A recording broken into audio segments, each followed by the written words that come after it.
Here's the distinction we have to watch out for is that your value does not come from the approval or the rejection of the market. Your value comes from your approval or rejection of yourself. That moment when you realize that no matter what anyone does to you, they cannot kill you. And when you realize that, everything is game over. What if you could build a business in the modern world as big or as small as you want without having to compromise the things that were the most important to you in the very beginning?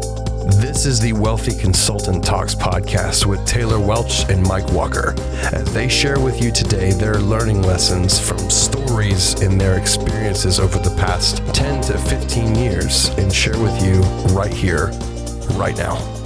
Let's get into it. So I took the 1st of June to the end of June off. And this is a time for me to slow down and to kind of peruse and think. And Jeff Bezos calls this puttering around. He'll wake up in the morning, he likes to putter around, grab a cup of coffee, read the news, not really do anything. In fact, interestingly enough, Jeff Bezos, who's the founder of Amazon, if you didn't know, actively restricts the amount of decisions he's allowed to make every single day. What I found is that entrepreneurs and power players and producers, we tend to try to we try to cram too much into a week, too much into a day. And because of that, we end up making bad decisions. And so what Jeff Bezos says is he says, if I can make 3 quality decisions, three quality decisions, then I've basically won the day. And one of the things that I've learned to do better at is not make decisions unless I'm feeling like I'm rested and I have the energy to make the decision. So in June, I took some time and I slowed down and I processed and I started taking walks and just like doing normal stuff that I should probably do anyways. And I got a list of some lessons that I want to share with you today. We're just going to kind of go off on them here. And if you have anything you want to spend more time on, we can. Number one, first and foremost, it became obvious to me when I took like 3 days off in a row, it became obvious to me that I care way too much what people think about me. Way too much. I know you're on this call because you want to get fired up and you want to go attack the weak and dominate your enemies and crush everyone. But sometimes the most motivating thing that I can share with you is that the things that I experienced and dealt with years ago, before I was successful, before I had money, before I had social media, before I had all of the things I have today, some of the things that I struggled with when at the very beginning, I still struggle with today. And there's a level of human nature that is involved and wrapped up in us. There's an interesting book called The Status Game. And human beings by default tend to crave acknowledgement for who we are. I read this the other day and I can't remember because I didn't write it down, but it said that the appetite for applause is one of the most damaging of human desires. The appetite for applause is one of the most damaging of human desires. What is it about us that makes us crave what other people can give us rather than really acknowledging and applauding ourselves? And so one of the things I started thinking about, and if you're anything like me, you crave what other people think about you too. You may just not be self-aware enough to know it, or maybe you are. But when I slowed down, I was like, damn, I am constantly looking at what people think and how they engage with my content. And I'm like so wrapped up in like, did this perform well and did that perform well? But there's a difference between doing that from like a content standpoint, like this went viral and people loved it, versus am I valuable because people enjoyed what I just posted? And here's the distinction we have to watch out for is that your value does not come from the approval or the rejection of the market. Your value comes from your approval or rejection of yourself. And the byproduct of somebody who approves of themselves is typically the approval of the market. Notice the spiral here. So one of the cures that I prescribed for myself over the month of June was less consumption from a social media standpoint. I said, you know what? I'm going to show up on social for the purpose of contribution, or I'm not going to show up at all. And an interesting thing happened. For a good portion of the month, I just didn't show up at all. What does this say? What does this teach you? That sometimes you just need a break. Sometimes you got to reset the dopamine. In fact, I'm about to go through a caffeine fast because I'm crazy. I have no idea what's going to happen. Pray for my wife, pray for my family, pray for my employees. I mean, we're going to see what happens. But I do not want to have anything that is an addiction or that it makes me vulnerable in my life that I am actually encouraging. And so when we go through these social media fasts or these sabbaticals or things like what we're talking about, the byproduct is that we get to actually meet who we really are rather than who we have dressed up to be for other people. So I decided for the month of June, I was going to show up as a contributor, and it was profound. It was profound to me to realize that in my happiest, most default state, I actually don't give a shit what anybody thinks about it or what they think about me. I'm just content to show up and do my business. Number two, learning lesson. Number two, hopefully you're writing these down so you can ponder them later, because I want these to actually impact you rather than just kind of be my learning lessons. Number two, anything is possible. And when I say anything, I mean anything. Anything. Literally anything. You have at your disposal every single thing you need to be a billionaire, to be a multi-billionaire, to be a deca-billionaire. You have everything at your disposal that you need to control the whims and the markets and the influence, the influential moments of tens and hundreds of millions of people. Anything is possible. If you would like to build a business and sell it for $1 billion, you can do that. If you would like to build a business and sell it for $100 million, you can do that. If you would like to pay yourself $1 million a week, you can do that. Anything is possible. And here's the problem. When we hear these things, we're like, oh my God, that seems crazy, right? You might how many of you would like to pay yourself $1 million a day?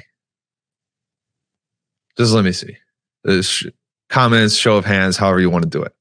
$1 million a day is $365 million a year of income. Look, here's the thing. There are people that pay themselves that.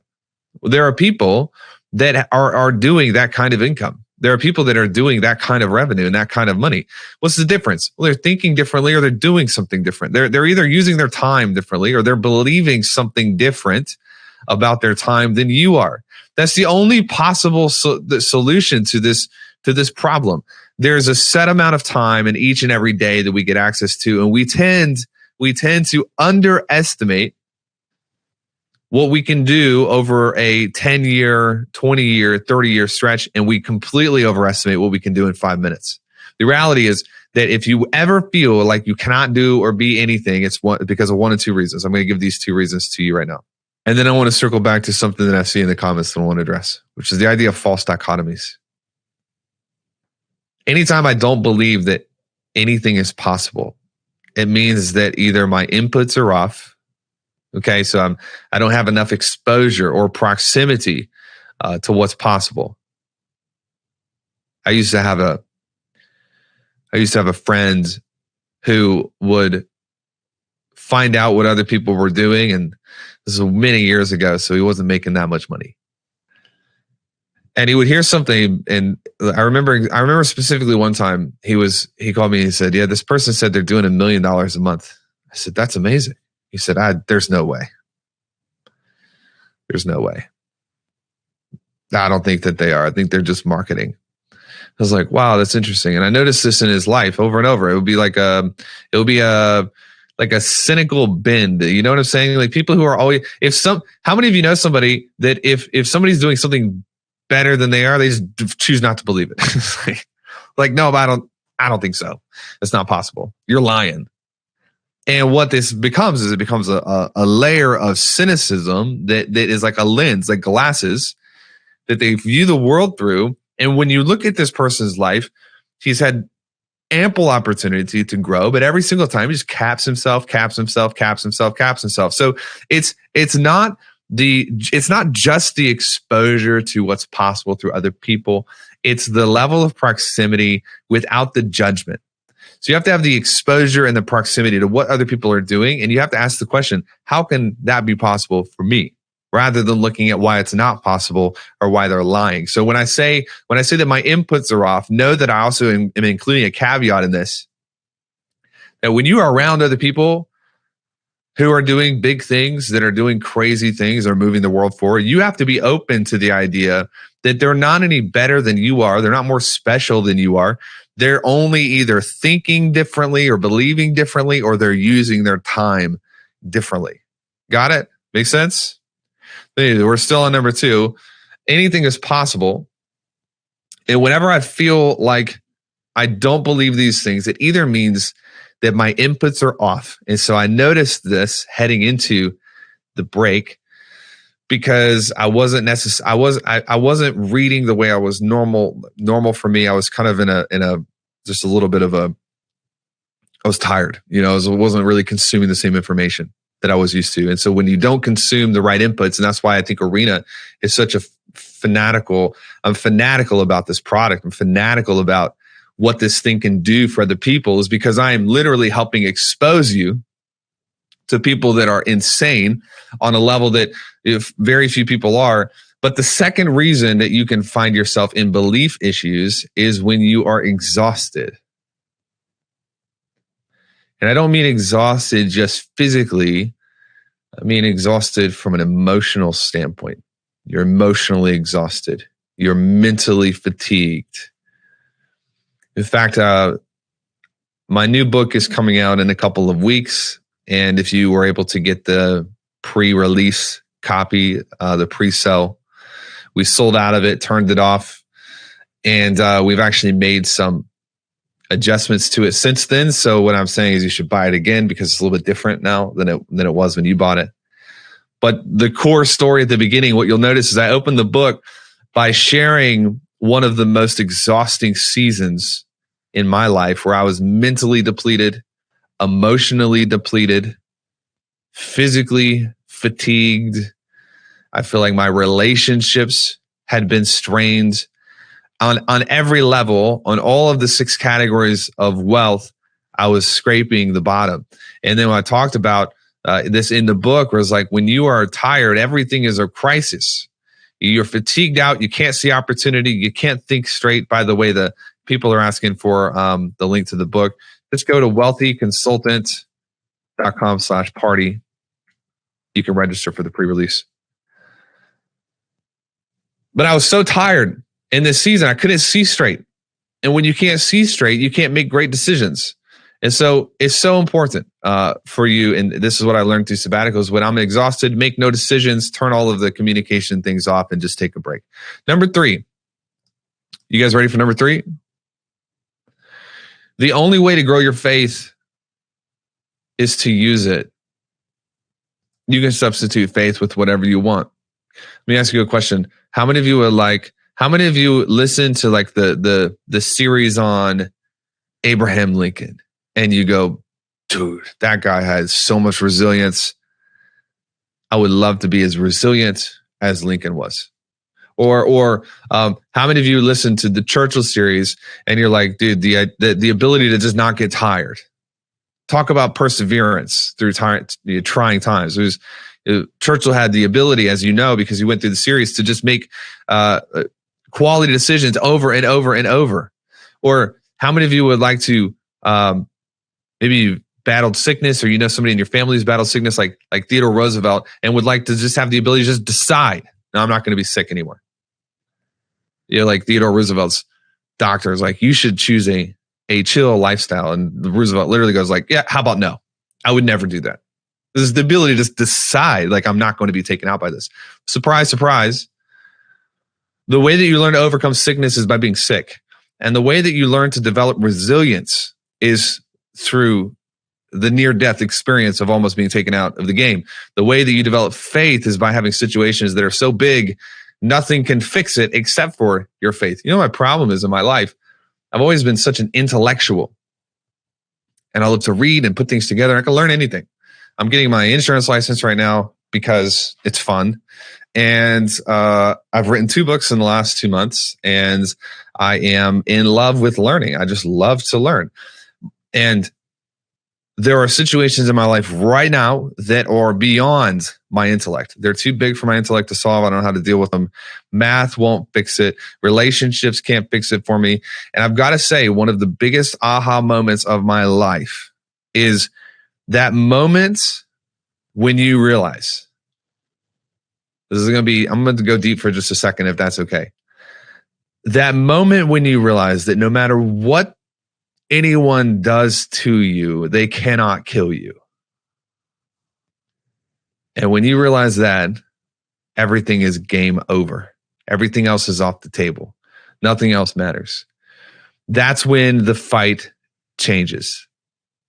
And the only way you can get there is to get to the place where you are actually near that point where it could go either way. So the only way to grow your faith, the only way to build your perseverance, the only way to grow your resilience, the only way to get yourself into a position where your muscles are growing and your life is advancing and you are becoming someone bigger than you were is to have it required of you. It's like Ben Hardy talks about. We've done a series on this in the past. Here we go. Here's the next one.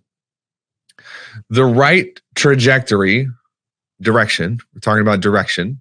The right trajectory with the wrong speed is just as damaging as the right speed, but the wrong trajectory.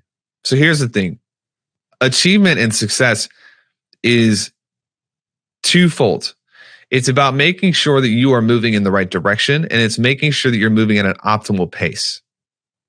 How many of you have heard of Culture Index? Culture Index is a phenomenal tool. It's like a Myers-Briggs or a DISC or an Enneagram, but it specifically measures people on 4 key areas as it relates to the workplace. And one of the ratings is pace. And so my pace, in the rating system is a bit subjective, but I'm an extremely fast-paced person. And so one of my biggest issues in life in general is that nothing is ever fast enough. It's never moving quick enough. And I'm always disgruntled or dissatisfied with the timelines. You know what I mean? Everybody on here is probably the same because you're driven and entrepreneurial. When you get into a situation where you get a vision and you get something that you are excited about and you are getting something that you are motivated by, one of the number one areas you have to make sure you prioritize is the sustainability and the durability of what you're doing. We're going to talk about this in just a little bit because it's part of another lesson. But I have a question for you to ask yourself in this proper moment. It's Monday morning, 10:55 Central Standard Time, July 10th, 2023. Can you do what you're doing right now in this season of your life? Can you do it forever? Yes or no? And this is where it gets real.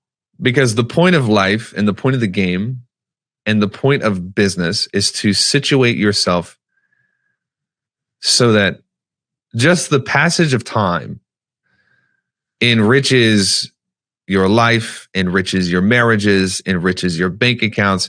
And so it's important for you to pay attention to your impulses here. And if your default response is, no, I cannot do this forever, your temptation is going to be transactional thinking, transactional tactics, rather than the ability to say, I am doing this for the love of the game. I can do this forever. The point of the game is to self-perpetuate the game. The point of the game is not to win, it's to keep playing. The point of the game is that 10 years from now, you're playing at a higher level and you are enjoying it more than you were enjoying it in 2023. And if your impulses are to hide or disappear or slow down or kind of go away, you need to listen to that. And it would be better for you to go back to the ground floor and re-engineer your vision so that you can do it forever. Here's the next one. External growth requires internal growth. Here's the thing. When you grow externally, but you don't grow internal, when you grow on the outside, but you don't grow on the inside, when your situations are improving and advancing, but internally you're not maturing and progressing, you will, without a doubt, you will feel insecure or regretful or particularly resentful about the growth. And you will always reset yourself back to what was comfortable for you.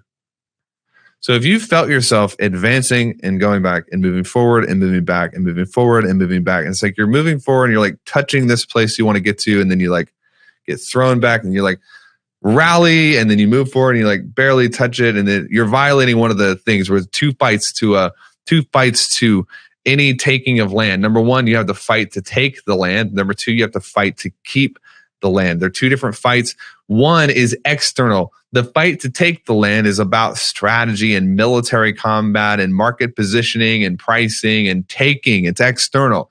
But the fight to keep the land is always internal. It's supply lines, it's infrastructure, it's culture. It is the speed with which information moves through the organization. And it's ultimately it's a sense of belonging that you are at the place you deserve to be. So here's the thing that I've noticed is that when I have rallied to grow externally, but I have not actually grown up internally. How do you do this? Maturity is typically through the process of withstanding problems, withstanding pain, routines, discipline. It's the ability to say no. It's the ability to ignore. It's the ability to focus. All of these things are internal. It has less to do with your ability to write a VSL, and has more to do with your ability to stay steady when you have a bad week. You know what I'm saying? Like, look, I'm a pretty good marketer, and my team is pretty good at marketing as well. Maybe some of the best. But if we can't keep our shit together on a Wednesday afternoon when something breaks, it does not matter how good our salespeople are. We're going backwards. Because we will make decisions out of fear and out of reactivity and out of anxiety that end up resetting us back to a place where we feel like we have earned it, rather than outgrowing what we know we have not earned. Does this make sense? This is why sometimes I want to visit the false dichotomy when I was asking somebody if they would like to pay themselves $1 million a day. And they said, I'm not sure I'm ready for the responsibility that comes with that yet. Well, you're not ready for that responsibility simply because you don't believe that you're capable of handling it. And it doesn't matter if someone gives you $1 million a day because you don't believe you are worthy of handling it. You'll just give it back, or you'll waste it, or you'll lose it. That's where false dichotomies come from. So you've got to pay attention here, because when you grow to a place that you do not feel like you have earned, that is outside of your scope of worthiness, so to speak, your mind will do you a favor, and it will push you back to a place where your mind knows that you belong, and it's called the struggle bus. Your mind goes, look, it's okay. I'm sorry that you had to experience this abundance. I'm sorry you had to experience this surplus. I'm sorry you had to experience this good team that you don't have to babysit before you were ready. And I know you don't enjoy this. I'm just going to move the needles here, and you're going to go back to the struggle bus because that's where you're comfortable. And so how does this show up in real life? Will you explode on a team member at 10:30 at night for something they didn't even do? You get micromanaging, control everything. You start operating in a way that's powerful leaders don't want to associate with. And your mind is just pulling the strings, and you're just a little damn puppet. And your mind's going, it's okay, I'm going to take care of you. I'm going to take care of you. You don't feel like you deserve here, so we're going to put you back where you deserve. All right, here's the next one. Ready? Everyone is just as uncomfortable as you are in their growth moments. Everyone. I don't give a shit what their Twitter says. I don't care what they post on Facebook. I don't care about their videos on Instagram about how they have so many of this and so many of that, and they bought a farm and they have so many employees. Listen, every single person, when they go through their growth moments, they feel the same thing. And it sounds like this. Well, shit, I'm just going to have to keep going or die trying. I've got to make it out of this alive. Let's go. Oh, well, I hope we're ready because here we go. Anybody been on a roller coaster? You know, when you get to that top where you're no longer going up, but you're about to start going down. And you know that feeling where it's like the decision to get off of this thing has long since passed me by. There's nothing you can do. The decision to exit is gone. And now I have one way off of this thing, and it is through the ride. All right. There's no way I can reset this clock back to when it was safe to stop it. Everyone feels exactly like that when their growth moment begins. You can take it through my life. You can go through anybody's life you want to. You can look at all of these people.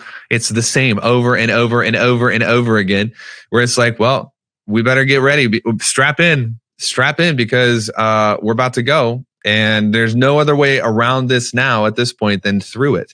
And your trophy for making it through that growth moment, if you've been on a roller coaster and you get to the top and it starts going down and oh, here we go.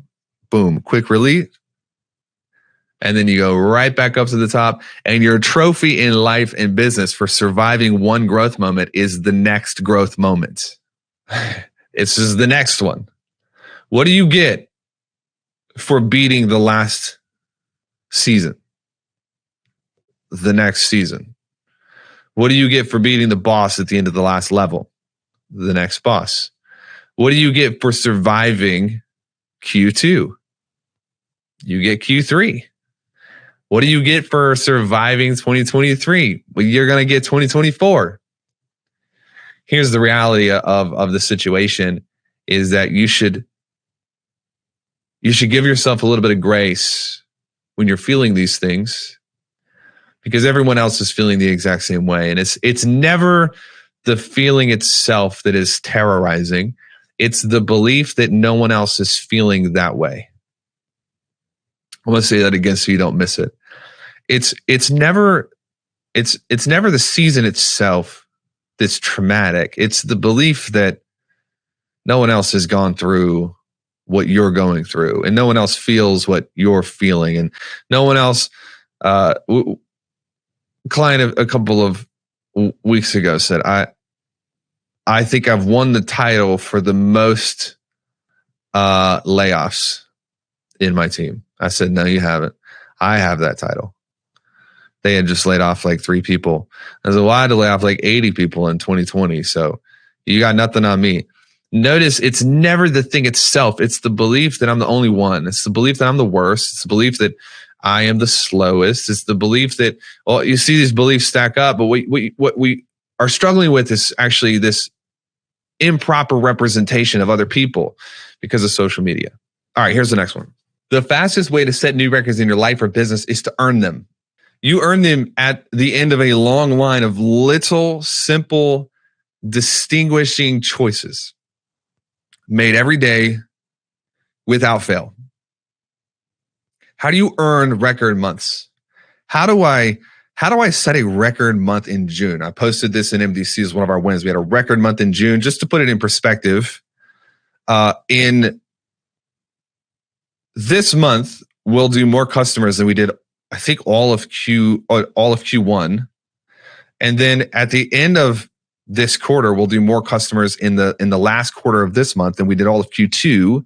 And then the customer count in December of this year will be more than Q1 and Q2 combined. That sounds like a rocket ship. How do we set a record in June for customers? I'll tell you exactly how. Because we were consistent in December, and we were consistent in January, and we were consistent in February, and we were consistent in March. Then we were consistent in April. We decided to be consistent in May. And then in June, we set a record for customers. Notice the way you set a record in your life or business is not through the record setting. It's through the consistency that stacks up that's boring as hell on the months before the record. Well, the opposite is also true, and it's also just as simple. Ernest Dimmitt said this: the happiness of most people is not ruined by great catastrophes or fatal errors, but by the repetition of slowly destructive little things. The happiness of most people is not ruined by great catastrophes or fatal errors, but by the repetition of slowly destructive little things. To win revenue records or business records or life records, you do slowly improving little things. To ruin your life or your happiness or your business, you make slowly destructive little changes. Here's the last one. Happiness doesn't come from achievement. I know we all think that if we hit our revenue targets next month, we're going to be happy. No, you're not. You're not going to be happy. Happiness doesn't come from achievement. Happiness comes from advancement. And the way that you rate advancement is by looking backwards. How are you going to rate advancement looking forwards? It's not possible. You can't do it because you can't see the future. The only way to rate advancement is to look at June of 2022 and compare it to June of 2023. This is where happiness comes from. This is true for me. It's true for you. Oftentimes I'm more happy in the chase. I'm more happy usually in the daily progress of trying to do something than I am at actually hitting the target. Hitting the target is an emotional, elation. I'm happy for like 5 seconds. You can ask my team. It's just like, cool, we did it. What's next? Let's do something new. Let's be excited. I'm more happy when I'm in the process of moving forward than I am at arriving. Happiness is that deep sense in your gut that says, I could do this forever. This is amazing, which is why you usually only get it when looking backwards.